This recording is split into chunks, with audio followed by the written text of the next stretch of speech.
அனைவருக்கும் வணக்கம். நான் இப்போ ஒரு குட்டி கதை சொல்ல போகிறேன். அந்த கதையில் ஒரு நாள் ஸ்வாவை உழைப்பன் அவங்க வீட்டுக்கு அவங்க ஊருக்கு கூட்டிகிட்டு போகிறான். அது என்ன காரணத்தால் கூட்டிகிட்டு போகிறான்னா, அந்த ஊரில் இருக்க ஒருத்தர் அவர் பேர் எக்கரன். அவர் நிறைய ஏக்கர் நிலம் 100 ஏக்கர் நிலத்தை வச்சுருக்காரு. மற்றவங்க எல்லாருமே அவர் அந்த நிலத்துல தான் கூலி வேலை தான் செய்வாங்க. அவரோட நிலத்துல அவர் கூலி வேலை செஞ்சு பிழைப்பாங்க. ஆனால் அவர் சரியான கூட்டிலாம் தரவே மாட்டார். கேட்டாலும் அவர் ஒரு மாதிரி எகத்தாளமாக பேசிட்டு போயிடுவார்.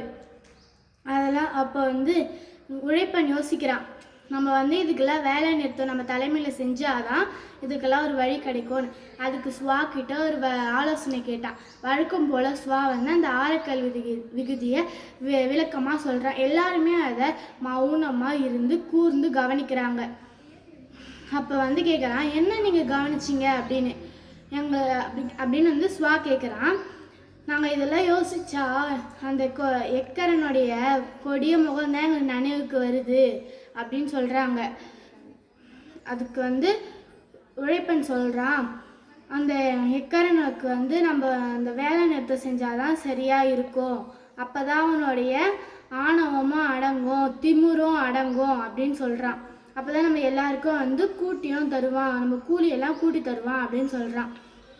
அதுக்கு எல்லாம் சொல்கிறாங்க, அவரை உங்கள் விருப்பமாகவே அவரை அழிச்சிட்டிங்கன்னா அப்புறம் என்ன ஆகும் அப்படின்னு கேட்குறான்.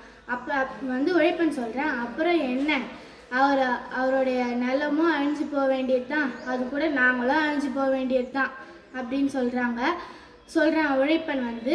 அதுக்கு நான் அந்த ஆரக்கல் விதிகளில் 3வது விகுதியாக கமிட்டல் ஒன்று சொன்னல, அது எல்லாருக்கும் பிடிச்சிருந்ததா அப்படின்னு கேட்குறான். அதுக்கு உழைப்பன் சொல்கிறான், புரிஞ்சுது, நல்லா பிடிச்சிருக்கு ஸ்வா அப்படின்னு சொல்கிறான். நாங்களும் எது வந்தாலும் ஏற்றுக்கொள்கிறோம், எந்த பிரச்சனை வந்தாலும் அதெல்லாம் நாங்கள் ஏற்றுக்கொள்கிறோம். ஆனால் ஓரளவுக்கு தான் எங்களால் ஏற்றுக்கொள்ள முடியும். அவன் எங்களுடைய கூலியை கூட்டி தரலைன்னா வேலை நிறுத்தம் சேர்த்து உறுதி அப்படின்னு சொல்கிறான். அதுக்கு ஸ்வா சொல்ல, நீ சொல்கிறது சரிதான், ஆனால் அவரை அவர் மேலே அன்பாக இந்த வேலை நிறுத்தம் அவர் மேலே அன்பை புரிஞ்சுக்கிட்டே செய்யுங்க. ஏன்னா அவர் இத்தனை நாள் உங்களுக்கு வேலையும் கொடுத்து ஸ்கூல்லையும் கொடுத்தாருல்ல அப்படின்னு சொல்கிறான். ஆமாம் எல்லாரும் ஆமான்னு சொல்கிறாங்க.